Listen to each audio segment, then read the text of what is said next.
अस्सलामु अलैकुम वरहमतुल्लाहि वबरकातुहू। मोहतरम भाइयों, बुज़ुर्गों, दोस्तों, ये हमारा इस्लाही मुआशरा का 1261वां सबक है। मोहतरम दोस्तों, कल के सबक में हमने ये बताए थे कि अल्लाह के नबी सल्लल्लाहु अलैहि वसल्लम की एक सुन्नत पर अमल करने की वजह से आप एकदम बिंदास लाइफ जी सकते हो, ज़िंदा दिली के साथ में। ना आपको कभी ब्लड प्रेशर होगा, ना आप कभी हाइपरटेंशन के पेशेंट बनोगे, ना इंशाल्लाह आपको कभी शुगर होगा। क्योंकि देखो, ये सारी बीमारियां जो होती है ये टेंशन की वजह से होती है। और टेंशन क्यों आते हैं? जब आदमी फॉर्मल लाइफ जीता है, दिखावे वाली, बनावट वाली, तसन्नु वाली, प्रैक्टिकल लाइफ जीने को तैयार नहीं रहता है। और हमने वो सुन्नत बताए थे, अल बज़ाज़तु मिनल ईमान, कि प्रैक्टिकल लाइफ जीना ये अल्लाह के नबी सल्लल्लाहु अलैहि वसल्लम की सबसे बड़ी सुन्नत है। एक ऐसी सुन्नत है, आज उसी सुन्नत पे अमल करने की वजह से अमेरिका, यूरोप और दुनिया के बाकी मुल्क जो तरक्की के 7वें आसमान पे पहुँचे हुए हैं, सिर्फ़ और सिर्फ रीज़न यही है कि उन्होंने इस सुन्नत पर अमल किया। और इंडिया के अंदर हम इस सुन्नत पे, क्योंकि सिर्फ दिखावे, बनावट, तसन्नु की वजह से घर में खाने को नहीं है, 15 दिन से गोश्त नहीं आया है, बच्चे गोश्त की शक्ल भूल चुके हैं, बोटियाँ कैसे रहते हैं, खाने के लिए अनाज नहीं है, दाल चावल के वांदे हैं, कांदे बटाटे के लिए बीवी परेशान है। और शोहर जो है उसको घर की ज़रूरियात और सामान से ज़्यादा इस बात की फ़िक्र है कि मैं जब घर के बाहर निकलूँगा तो मेरे जेब में 100 रुपये की नोट होना चाहिए, ताकि मेरी बुलेट के अंदर जो पेट्रोल है पता चलना चाहिए ना भाई, बुलेट का जो इम्प्रेशन है, गाड़ी का जो इम्प्रेशन है। और फिर मार्केट में पहुंचने के बाद होटल में यार दोस्तों को चाय पिलाने के लिए कम से कम जेब में 100 की नोट हो। और यार दोस्तों की जो ख्वाहिशात और जो उनकी फरमाइश है, कोई विमल का आशिक है तो कोई मिराज का आशिक है, तो कोई पान बहार का आशिक है, तो किसी को मावा चाहिए, तो किसी को डबल चूने वाला जो है पान चाहिए। ये अपनी पोजीशन को बरकरार रखने के लिए ऐसे जो लोग हैं ये फॉर्मल ज़िंदगी, एक हॉल में ज़िंदगी गुजारते हैं, बनावट और दिखावे वाले। इसीलिए ये सुन्नत उन लोगों ने इख्तियार की और वो तरक्की के आसमान पे पहुँचे। हम लोगों ने इसको छोड़ दिया तो हमारे यहाँ ब्लड प्रेशर, हाइपरटेंशन, शुगर की बीमारियाँ आ चुकी है। अब मैं आपको बताता हूँ कि प्रैक्टिकल लाइफ पे अमल करके दुनिया में जो मुल्क तरक्की के आसमान पे पहुँचे वो कैसे। सबसे पहली चीज़, वक्त की पाबंदी। आप देखो, जापान से लेकर तो अमेरिका तक दुनिया के सारे मुल्कों में अगर आप देखोगे, जापान, दोनों कोरिया, चाहे नॉर्थ हो या साउथ हो, दोनों कोरिया, उसके बाजू में चाइना, उसके बाद में रशिया, उसके बाद आगे आप जाएंगे यूरोपियन मुल्क, अमेरिका। वक्त की पाबंदी, क्योंकि हम लोग ये सारे मुल्कों के लोगों के साथ में हम काम करते हैं, हमारी मीटिंग्स होती है, तो हम ये देखते हैं। क्योंकि कभी कभी कोरिया वालों से रात में 11 बजे, 11:30 बजे इंडिया के टाइम के हिसाब से मैं टाइम देता हूं, क्योंकि मेरे पीछे दूसरे भी काम होते हैं। तो मैंने ये ऑब्ज़र्व किया हूं कि मुझे बाज़ औक़ात याद नहीं रहता कि भाई आज मेरी 11 बजे मीटिंग है। 11:15 बजे उन लोगों का मैसेज आ जाता है कि हम लोग यहाँ पे रेडी है और 11 बजे से मीटिंग शुरू होने वाली है। फिर 11 बजने को जब 5 मिनट कम होते हैं वो सब लोग ऑनलाइन आ जाते हैं। और जैसे ही 11 बजे, मतलब आज तक का मेरा ये एक्सपीरियंस है, ये तजुर्बा है, वक्त की पाबंदी के एतबार से कभी भी मैंने उनको 1 मिनट भी लेट नहीं पाया। उसके अलावा आप चाइना चले जाइए। अच्छा, मैं ये बताना भूल गया आपको कि जब हमारे यहाँ पे 11 बजते हैं तो वहाँ पे तकरीबन रात के 3:30-4 बजते हैं। टाइम का डिफरेंस है इतना ज़्यादा। और वो बेचारे उतनी रात तक, यानी वो लोग पहले सुबह वहाँ रात में जल्दी सो जाते हैं, लेकिन मीटिंग के लिए आधा घंटा पहले से अलार्म लगा कर रख देते हैं, ताकि उनके मीटिंग का 1 मिनट भी जो है लेट नहीं होना चाहिए। ऐसे ही आप चाइना देखिए, चाइना के बाद में आप जो है यूके है, यूएसए है, क्योंकि उन लोगों से भी जो हमारी मीटिंग्स होती है तो अक्सर क्या होता है, सुबह के वक्त में हमने उनको टाइम दिया हुआ होता है, 9:30 बजे, 10 बजे का टाइम यहाँ का दिया हुआ है। और पता चल रहा है जिस वक्त में हम यहाँ पे अपने ऑफिशियल टाइम के हिसाब से 10, साढ़े 10 बजे जो है ऑनलाइन है, वहाँ पर सुबह के 5, साढ़े 5 बज रहे हैं और वो बंदा 5 मिनट पहले से रेडी है। यहाँ वाला बंदा जो है, जो दिन के वक्त में है, जिसका काम का वो टाइम है ऑफिशियली, उसने जो है अपने डेस्क के ऊपर हाजिर होना है, तो वो नाश्ता करने के लिए गया हुआ है, चाय पीने के लिए गया हुआ है, किसी और काम के अंदर गया हुआ है, और वहाँ के जो बंदे हैं वो बेचारे ऑनलाइन सुबह में 5:30 बजे वहाँ के टाइमिंग के हिसाब से 5 मिनट पहले से आके बैठे हुए हैं। ये है वक्त की पाबंदी। ये वक्त की पाबंदी ही दुनिया की कौमों को तरक्की के आसमान पर पहुंचाती है। उनके पास में बर्बाद करने के लिए कोई टाइम नहीं है। जैसे हमारे यहाँ पे बर्बाद करने के लिए अगर आप देखोगे, हमारी होटलें भरी हुई है, रात में 3 बजे तक, 4-4 बजे तक बैठे हुए हैं पूरे मियाँ भाई लोगों के एरिए की। आपको कोई भी होटल रात के वक्त में खाली नहीं मिलेंगी। यहाँ तक कि ऐसे ऐसे भी आपको जो है यानी पहलवान मिलेंगे, होटल अगर बंद है, चलो बोले फुलाने हाईवे के ऊपर, फुलाने ढाबे के ऊपर, चलो चलो वहाँ पे चाय मिलती, बोले वहाँ पे रात में। अब 10 किलोमीटर 15 किलोमीटर का सफ़र हो रहा है हाईवे के ऊपर सिर्फ़ और सिर्फ चाय पीने के लिए। तो जो कौम अपने वक्त को ऐसे बर्बाद करने वाली है कि जिनके नबी सल्लल्लाहु अलैहि वसल्लम ज़िंदगी की वो सारी सुन्नतें जिस कौम को सिखा कर गए थे, उस कौम ने उनको सबको जो है फरामोश करके एक फॉर्मल और एक दिखावे वाली ज़िंदगी में अपने आप को मशगूल कर दिया। उन्हीं सुन्नतों को दुनिया की बाकी कौमों ने, ये तो मैंने मेरी आंखों से देखा, साउथ कोरिया वगैरह के अंदर जैसे ही सूरज गुरूब हो गया, सूरज यानी वहाँ पे जैसे ही सूरज गुरूब हो गया, सूरज गुरूब होते ही वहाँ पे डिनर का टाइम शुरू हो जाता है। फ़ौरन इमीडिएटली फ़ौरन वहाँ पे डिनर शुरू हो गया, यानी रात का जो खाना है। अब आप सोचिए, अब हमारे इंडिया के हिसाब से आज की तारीख़ में 6 बजे मगरिब की अज़ान का वक्त है। अब 6 बजे मगरिब की अज़ान का वक्त हो रहा है। अब 6 बजे मतलब वहाँ पे 6 बजे से डिनर का टाइम हो गया। हमारे यहाँ तो बहुत सारे लोगों का 6 बजे दिन शुरू होता है। अब 6 बजे डिनर का टाइम बोले तो उनके लिए तो अजीब बात लगेगी। लेकिन ये मुल्क पहुँचे कैसे तरक्की के आसमान पर, आप सोचो ना। आज जो सैमसंग मोबाइल है, आपको पता है दुनिया के अंदर शायद ही कोई मुल्क ऐसा हो, यानी जो कोरिया की आबादी है 5-5.5 करोड़ की, उससे कम से कम 10 गुना ज़्यादा जो है सैमसंग मोबाइल वो आज तक बेच चुके हैं। 10 गुना से भी ज़्यादा, कई गुना। आईफ़ोन आप जो इस्तेमाल करते हैं, वो आईफ़ोन बोलने के लिए आईफ़ोन है, लेकिन वो पूरा आईफ़ोन जो है वो सैमसंग कंपनी ही डिज़ाइन करती है और उसका मदरबोर्ड वगैरह सब कुछ सैमसंग कंपनी का होता है।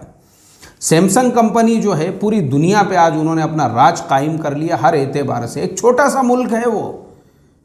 हुंडई, जो हुंडई मोटर है, यानी आपने देखे होंगे हुंडई, आज हमारे मुल्क में आप रोड से रास्ते से निकल जाइए, आप नज़र घुमाएंगे तो कम से कम एक आधी आपको हुंडई की कार ज़रूर नज़र आएगी।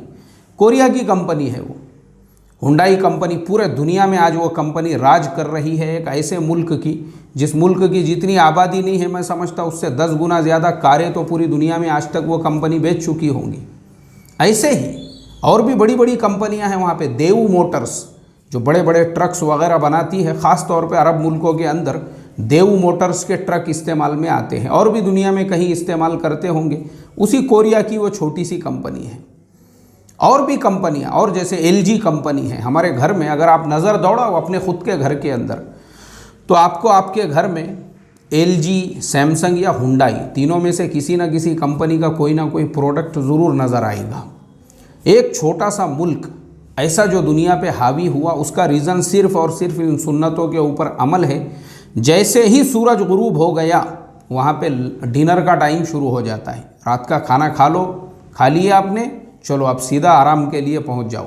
उसके फ़ौरन बाद में आराम की तरतीब है वहाँ पे। आप सोचो, इंडिया में कोई वो इमेजिन भी नहीं कर सकता है, क्योंकि हमारे यहाँ पे डिनर शुरू होता है रात में 10 साढ़े 10 बजे के बाद में, और प्रोग्राम अगर कहीं पर है शादी ब्याह वगैरह के, वो तो 4-4 बजे रात तक चलते हैं, क्योंकि वक्त की कदर नहीं है, कीमत नहीं है। हमारे यहाँ पे सिर्फ बयानबाजी है, डायलॉगबाजी है। मुसलमान कौम मुफलिस कौम है, मुसलमान कौम जो है वो अनपढ़ कौम है, मुसलमान कौम एक पिछड़ी हुई कौम है। सिर्फ हमारे यहाँ पे इस पे बयानात होते हैं, सिर्फ इसके ऊपर मकाले लिखे जाते हैं, सिर्फ इसके ऊपर कॉन्फ्रेंसें होती है, लेकिन मुसलमान अपने आप को बदलने के लिए तैयार नहीं। जो अल्लामा इकबाल रहमतुल्लाह अलैह ने वो कुरान की जो आयत है, इन्नल्लाह ला युगय्यिरु मा बिक़ौमिन हत्ता युगय्यिरु मा बिअनफुसिहिम को इस शेर के अंदर बयान किया था कि खुदा ने आज तक उस कौम की हालत नहीं बदली, न हो जिसको ख्याल खुद अपनी हालत के बदलने का।